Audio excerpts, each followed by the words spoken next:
For centuries, gold was the foundation of global wealth. Every coin, every note, every empire built on one simple idea: gold equals value. Gold was more than metal. It was trust, stability, and the symbol of real wealth. But one day, that trust was broken. In 1971, the link between money and gold was cut forever. From that moment, money became an idea. Paper, then pixels, numbers without substance. This is the story of how money lost its soul. In the 19th century, gold-backed money ruled the world. If you held a dollar, you held a claim to gold. It wasn't just paper, it was a promise. Governments couldn't create money out of thin air.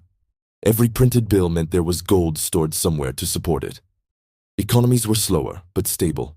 Inflation was nearly non-existent. Money had weight, both physically and morally.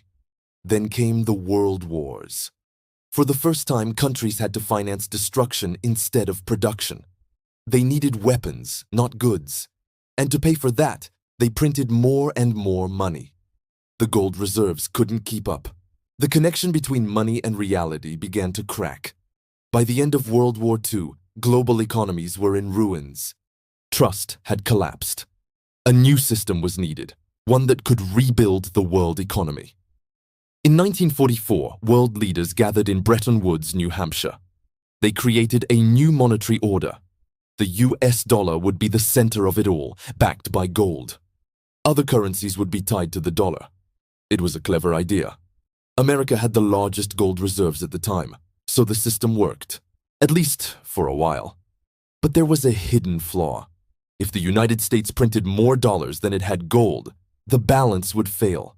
And that's exactly what happened. In the 1960s, America's spending exploded. Wars abroad, welfare at home, and an economy built on confidence. Countries like France and Britain started to question the dollar's strength. They wanted gold instead of paper. US gold reserves started to drain fast. The illusion of balance was fading. Then came August 15th, 1971. President Richard Nixon addressed the nation. He announced that the United States would temporarily suspend the convertibility of dollars into gold. That temporary decision changed the world forever. The gold standard was dead. Money was no longer backed by anything real. Its value now depended entirely on government trust. From that day forward, the age of unlimited money had begun. Without gold, there were no limits left. Governments could print, borrow, and spend endlessly. Inflation returned, slowly at first, then faster. Debt grew like never before. The economy became addicted to growth, credit, and consumption. Booms got bigger, crashes got harder, and the gap between rich and poor widened. The rich owned assets that inflated in price. The poor held cash that lost its value. Money had become a tool, not of fairness, but of control. Today, the transformation continues. We've moved from gold to paper, and now from paper to code. Digital currencies are emerging, created not by markets, but by central banks.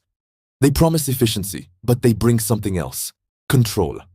In a future where money can be tracked, frozen, or programmed, the idea of freedom through money may disappear entirely. The story of money is the story of trust. And when that trust breaks, the system must reinvent itself. From gold coins to printed notes to invisible code, money keeps changing its form, but not its purpose. It still represents power.